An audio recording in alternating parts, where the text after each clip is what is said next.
10 ఏళ్ల బీజేపీ వైఫల్యాలపై గాంధీ భవన్ ఎదుట కాంగ్రెస్ ప్రభుత్వం ప్రజా ఛార్జ్షీట్ ను ఆవిష్కరించబోతోంది.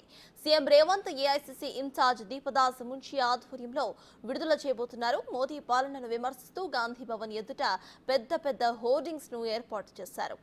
నయ వంచన పేరుతో భారీ కట్అవుట్స్ ను సైతం సిద్ధం చేశారు.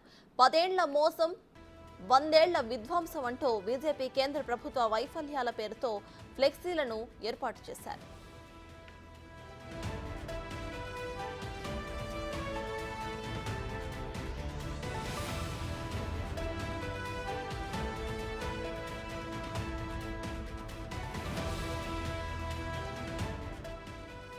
పదేళ్ల బీజేపీ పాలనలో తెలంగాణకు జరిగిన అన్యాయాన్ని సీఎం రేవంత్ రెడ్డి ఎత్తి చూపబోతున్నారు. విభజన చట్టంలో తెలంగాణకు రావాల్సిన బయారంకు కర్మాగారం, కాజీపేట కోచ్ ఫ్యాక్టరీ, పాలమూరు రంగారెడ్డికి జాతీయ హోదా, ట్రైబల్ వర్సిటీ ఇవ్వకపోవటం వంటి బీజేపీ వైఫల్యాలను ప్రశ్నించబోతున్నారు సీఎం రేవంత్. ఏడాదికి 2 కోట్ల ఉద్యోగాలు ఇస్తామని బీజేపీ ఇంతవరకు ఇవ్వకపోవడంపై నిలదీయబోతున్నారు.